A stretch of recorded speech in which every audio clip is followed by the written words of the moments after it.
नमस्कार, मैं सुमित द्विवेदी पवन और आप देख रहे हैं रेस्पेक्ट इंडिया न्यूज।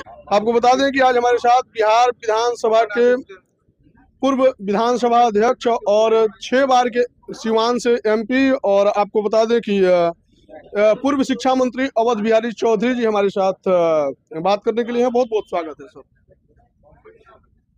आप लोगों को भी बहुत बहुत धन्यवाद मैं देता हूँ सर कुछ कहने के पहले। ये बड़ा ही देश का स्थापित धार्मिक स्थल है, शक्ति पीठ है, तो माँ दुर्गा को भी मैं नमन करता हूँ, उनका भी चरण स्पर्श करता हूँ।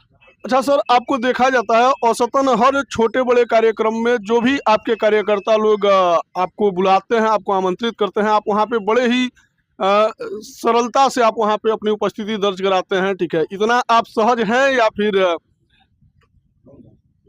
जो हमारे जनता है और कार्यकर्ता है, जी जी, तो कार्यकर्ता बड़े उम्मीद और आदर के साथ हमको बुलाते हैं। जी सर, इसका मतलब है कि उनके दिल में मेरा जगह है जी जी, और मैं एक जनप्रतिनिधि हूँ, सेवा के भाव से समाज में काम कर रहा हूँ। जी सर, तो हमारे कार्यकर्ता बुलावे अब मैं नहीं जाऊँ, यह ठीक नहीं होगा। इसलिए किसी तरह के कार्यक्रम में हमें आमंत्रित किया जाता है, जी जी, तो लेट हो या समय से हो, जी जी। हमारी उपस्थिति निश्चित दर्ज होती है और मैं जाता हूँ। अच्छा सर, जैसे कि बिहार में जो आपकी पार्टी है राष्ट्रीय जनता दल, ठीक है, काफी स्थापित पार्टी है और पूर्व में कई बार सरकार बनाई है। इस बार जो 2025 का माहौल है, क्या लग रहा है? 2025 के माहौल में चाहे केंद्र की सरकार अभी वर्तमान में हो, चाहे राज्य की सरकार हो, जी सर, जी सर, ये लोग अपने गलत कर्मों से जी पूरे देश और राज्य के जनता को दुखी किया है।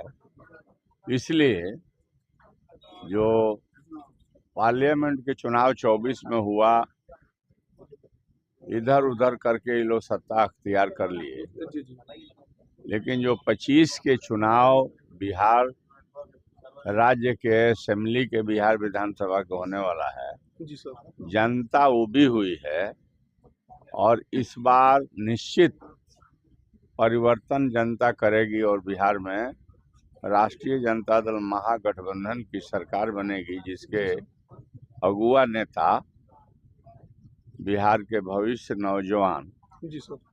तेजस्वी प्रसाद यादव जी बिहार के मुख्यमंत्री बने। सर, जैसे कि पूर्व में आप शिक्षा मंत्री रहे हैं, ठीक है, और शिक्षा मंत्री कभी नहीं रहा हूँ। अच्छा अच्छा, एसपी कर रहे हैं, एसपी कर रहे हैं।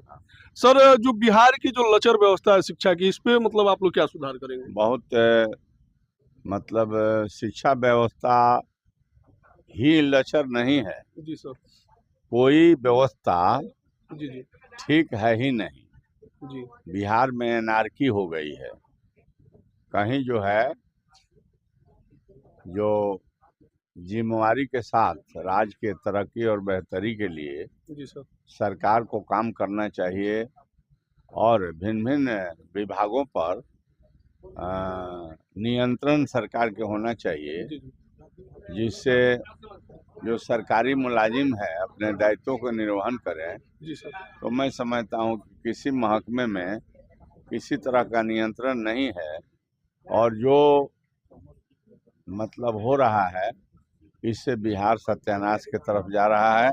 सभी विभाग में, शिक्षा ही नहीं हो, चिकित्सा हो, शिक्षा हो या अन्य तरह के विभाग, बहुत विभाग है, सब विभाग की स्थिति खस्ता है। इसलिए कि नियम प्रक्रिया को ताक पर रख करके नाजायज तरीके से दोहन का काम हो रहा है। बिहार काफी पिछड़ रहा है। अच्छा सर, जो ये छात्र जो है, ठीक है, सड़कों पे हैं, ठीक है, ये जो बिहार बीपीएससी नॉर्मलाइजेशन को लेके जो इतना बड़ा हंगामा हुआ है, ये होना चाहिए नहीं होना चाहिए? इस पे नहीं आप होना चाहिए था। नहीं होना चाहिए। मतलब छात्र जो है, जी सर, जो आवाज उठाए हैं वो सही आवाज में है। आखिर परिवर्तन कहीं ना कहीं कुछ ना कुछ करना पड़ा कि नहीं पड़ा। जी जी, अच्छा, राष्ट्रीय जनता दल जो है, ठीक है, रोजगार की पार्टी मानी जाती है, ठीक है, बेरोजगारों के लिए रोजगार का अवसर प्रदान करती है। और हाल फिलहाल में आप लोगों का सरकार बना भी था बीच में, इसमें काफी नौकरी भी दी गई।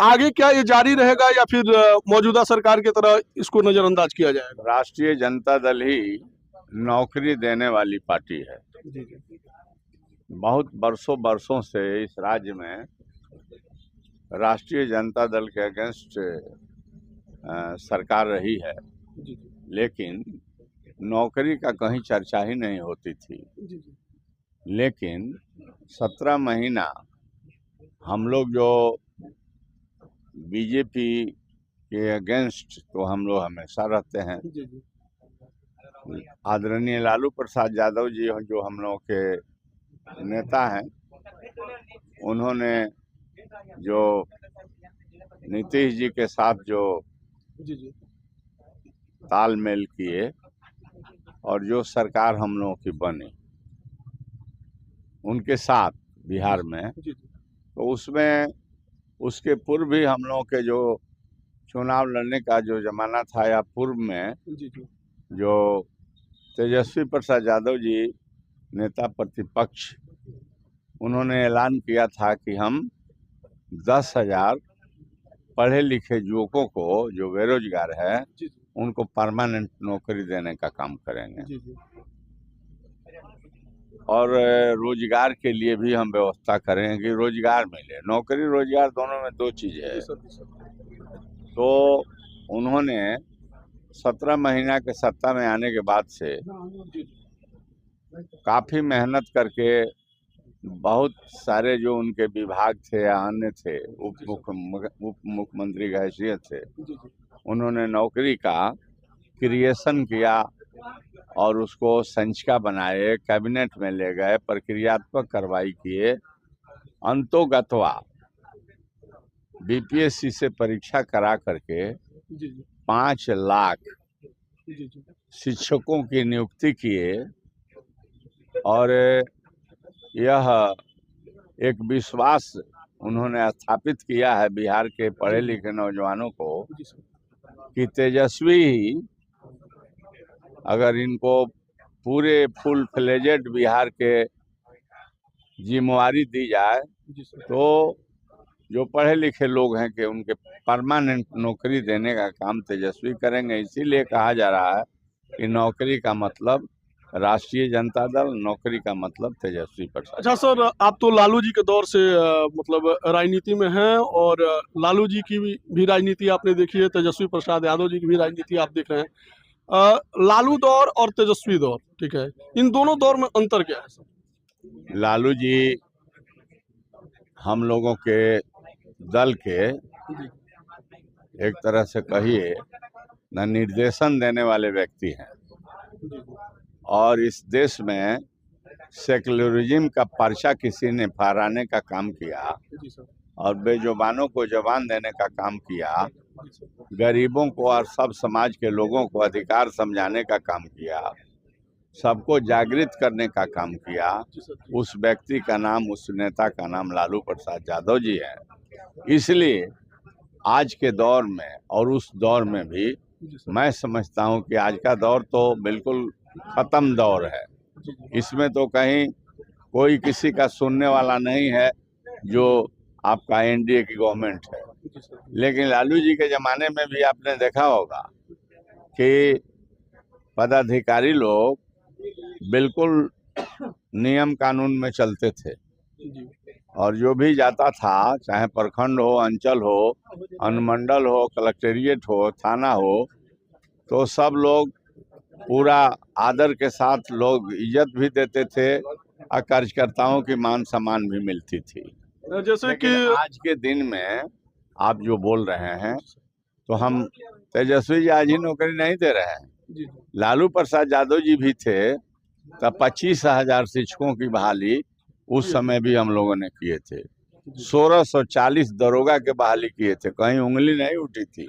अब पब्लिक सर्विस कमीशन में उस समय भी शिक्षकों की बहाली कराया गया और ये जो ईमानदारी के साथ दरोगा की बहाली की गई, अन्य बहुत सारी बहालियां की गई थी, लेकिन कहीं पेपर लीक होने का चर्चा नहीं होता था जो आज हो रहा है। जी तो कहने का मतलब है कि राष्ट्रीय जनता दल लालू जी के जमाने में भी अच्छा काम किए। आज भी उनके निर्देशन में तेजस्वी प्रसाद यादव जी बिहार के विकास के लिए, असबों के मान सम्मान के लिए, इस राज्य के बेहतरी के लिए बुलंदी के साथ काम कर रहे हैं। और मैं समझता हूं कि जनता को इन्हें 25 में आशीर्वाद देना चाहिए, जिम्मेवारी देनी चाहिए, ताकि ये मुख्यमंत्री बन करके सर्वांगीण विकास करे और सब लोगों के मान सम्मान की रक्षा करें, महंगाई पर रोक लगावें और जो ये रिश्वतखोरी बढ़ी है इन तमाम चीजों को रोकने का काम करें। मुझे भरोसा है कि 25 के जो चुनाव होने जा रहा है उसमें इस बार राष्ट्रीय जनता दल महागठबंधन की जीत होगी, पक्की जीत होगी। बिहार की जनता तैयार है और सभी वर्ग के भाई तैयार है और नौजवान तेजस्वी मुख्यमंत्री बनेंगे। बिहार का कल्याण होगा और 5 किलो अनाज के बदले 10 किलो अनाज दिया जाएगा। फिर आपके 200 यूनिट बिजली फ्री दी जाएगी। 8,500 रुपया गरीब महिलाओं के खाते में उनके सहयोग के लिए भेजा जाएगा। 400 रुपया पेंशन जो ये लोग कर रहे हैं उसको हम लोगों ने कहा है कि सरकार तेजस्वी जी की बनेगी तो 1500 रुपया पेंशन दिया जाएगा। किसानों के जो उपज है उसका मूल्यांकन किया जाएगा, बाजार दिया जाएगा और स्टोरेज का व्यवस्था किया जाएगा। शिक्षा में सुधार, चिकित्सा में सुधार, ये तमाम चीजों में काम ये तभी संभव है और नौकरी भी तभी संभव है जब बिहार में राष्ट्रीय जनता दल की सरकार बिहार की जनता बनावेगी और तेजस्वी यादव को मुख्यमंत्री बनाएगी। ये थे हमारे साथ श्री अवध बिहारी चौधरी जी, जो कि अमन आदित्य रेस्टोरेंट के उद्घाटन में आए हुए थे थावे दुर्गा मंदिर के प्रांगण में। आपको बता दें काफी बिजी शेड्यूल और काफी दर्शकों के हुजूम के बीच में इतना कीमती समय इन्होंने दिया, इसके लिए बहुत बहुत धन्यवाद आपको भी सर। आपको भी बहुत बहुत धन्यवाद।